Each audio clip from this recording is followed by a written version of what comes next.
Let us continue graphing parabolas. We are now on the remaining item, item number 2 of practice exercise E.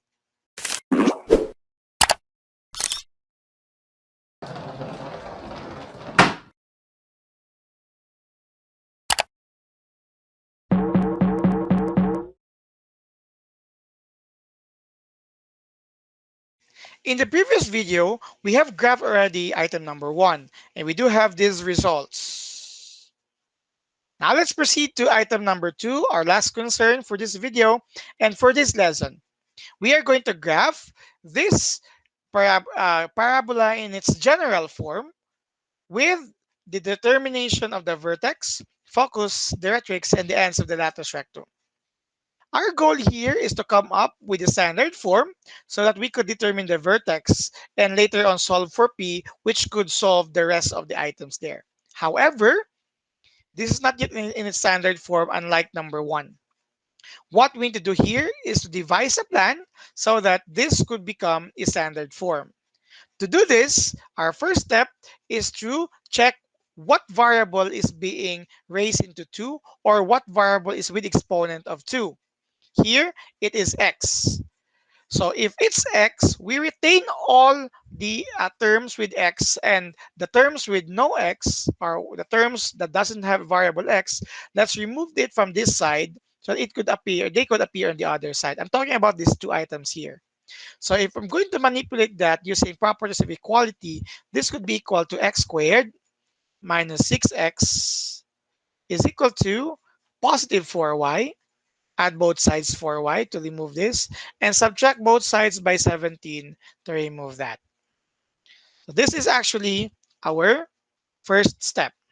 The next step here is to make sure that we could come up with any of these two forms. But take note that a binomial here is being raised into 2. That would mean this would result into a square of a binomial, which will then become a perfect square trinomial using this expression. So our goal is to make sure to reach that and do the reverse operation. So to get an expression with a square of a binomial, we need to come up with a perfect square trinomial here. And that would be for the x variable. To make this a perfect square trinomial, we need to add a certain c that could actually help us determine later on the the binomial that is being squared. To do that, we do have the formula before in completing the square. It's b over 2 times square root of a and square it. Consider this as our expression. So our b is negative 6, and you have 2 square root of 1 here, and square. Negative 6 divided by 2 is negative 3. Square it, you need 9. We need positive 9 here. That is what we're going to add in this side. X squared minus 6x plus 9. So this is actually now a perfect square trinomial. But property of equality tells us that if we're going to add something here, do the same thing on the other side. We also need to add 9. And then we have here the same value as earlier. We do have now a perfect square trinomial. We can express this as a square of a binomial using this process. Square root of the first term, x. Square root of the last term, 3. Use the sign of the middle term, minus, and that is your square of a binomial. Again, square root of the first term, square root of the last term, sign of the middle term, square it, that is equivalent. If you are still confused, try to use the FOIL method here, and if it will return to this, that means this is correct. For the other side of the equation, it's 4y, that's negative 17 plus 9 is negative 8. Negative 8. Okay? Yes, that's correct. And then we do have this. Take note that our expression here already matched the first group. Okay? Pardon earlier with the mistake. Okay? So this is actually in this form, x minus h squared and then 4p and then a quantity for y.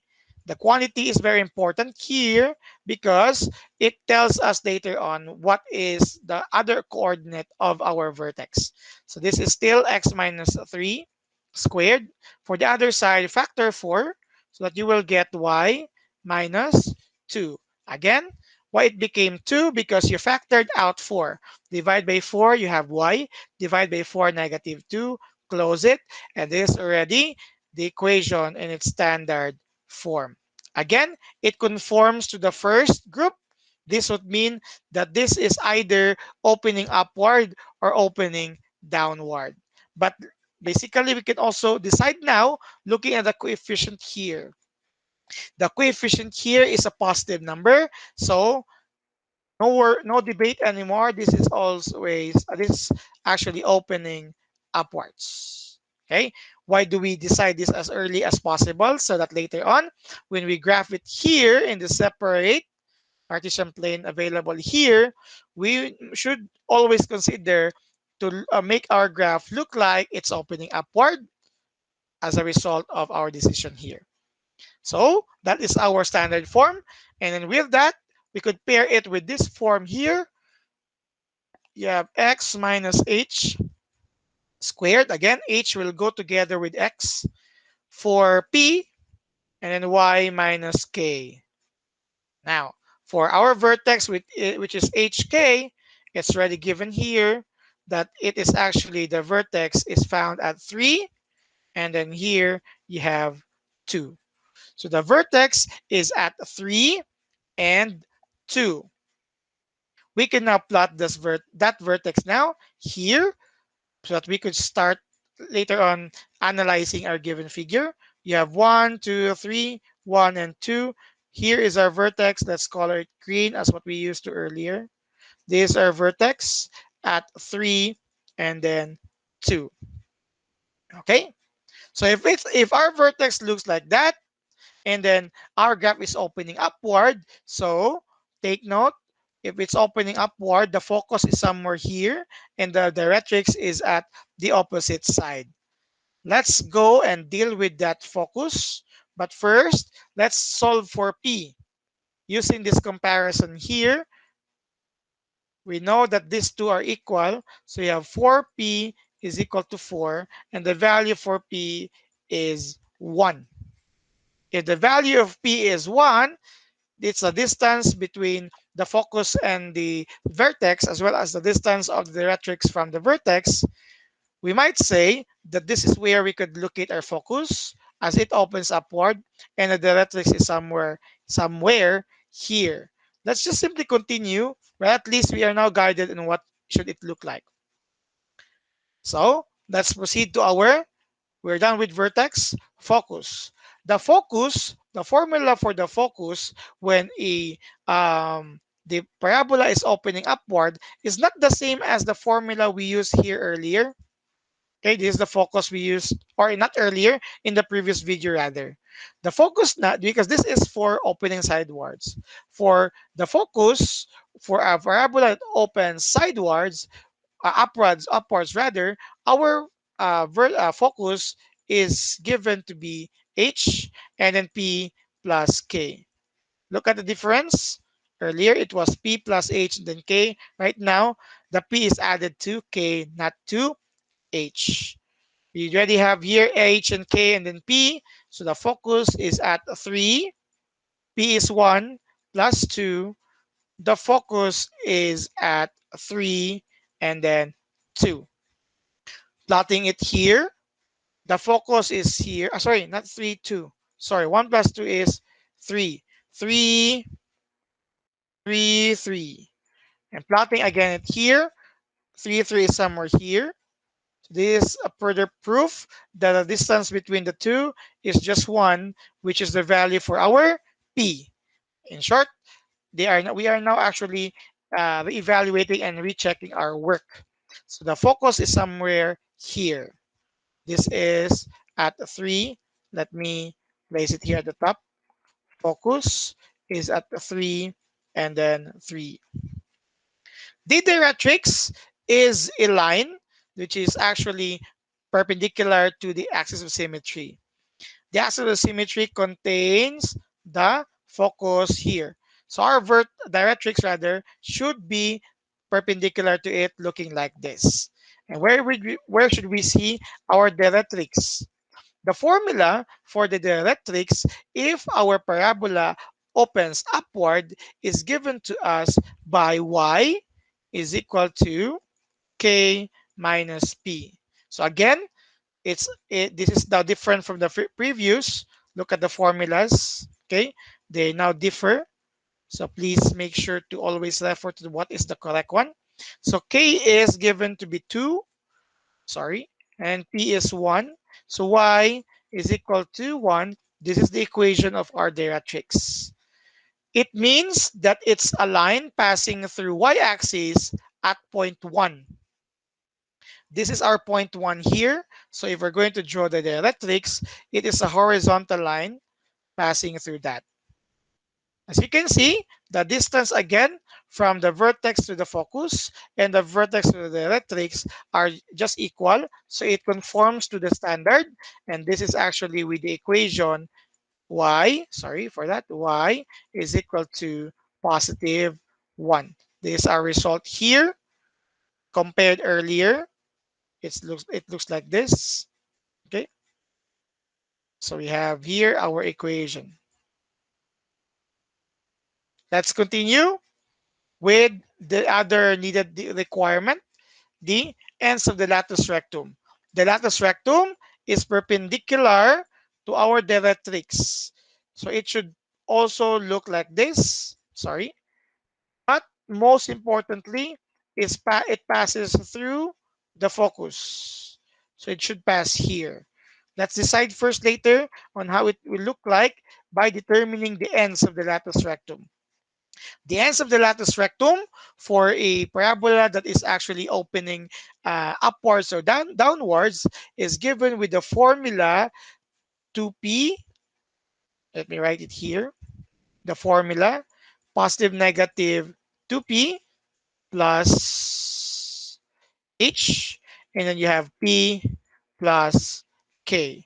Again, it's positive negative 2p plus h, and then p plus k.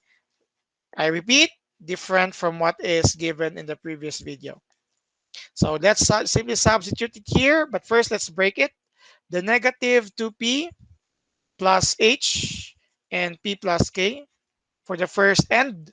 And for the second end, you have 2p plus h and then p plus k.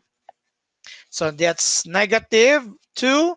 Our p is given to be 1 times 1. H is 3. And then p is 1 plus k, which is 2.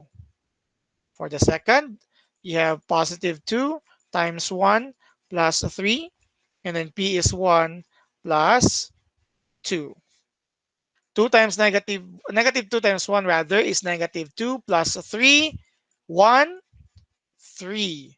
This is your first end. The second end is 2 times 1 is 2 plus 3 is 5, and then 3. These are your ends of your latus rectum.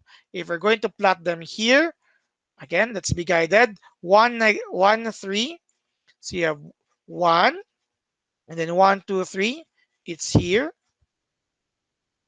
And 5, 3. 1, 2, 3, 4, 5. And then 3, it's here. So these are your ends. Let me have here the name or the points. You have 1 and then 3. In here you have 5. Sorry for that. 5 and then 3. This means that if we're going to connect it with a line, this is now your latus rectum. Okay. It passes through the focus, and the ends are what are given here.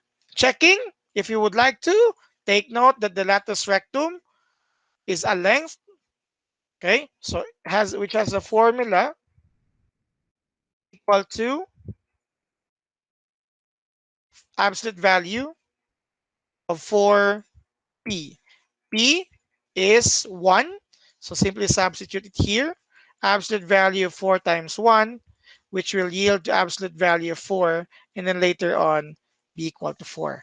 Let's see if our latus rectum, the blue colored line segment, really has 4 units. You have 1, 2, 3, and 4. Sorry, let me repeat. 1, 2, 3, and then 4. That means that all of our entries here are now correct. The last thing that we need to do is simply draw a parabola containing the vertex and then the ends of the latus rectum. Let's just assume that my graph is correct. That is, so that would how it will look like. Okay, so these are now the graph of item number 2. The only difference between item number 2 and item number 1 is that for item number 1, almost already given as a standard form. But in item number 2, it is in general form that we need to transform first to its standard form using the skills on perfect square trinomial, square of a binomial, and all of the properties of equality. So please train and practice more, look for more examples on the internet and try to solve them on your own. And always ask me questions if you do have. Goodbye, everyone.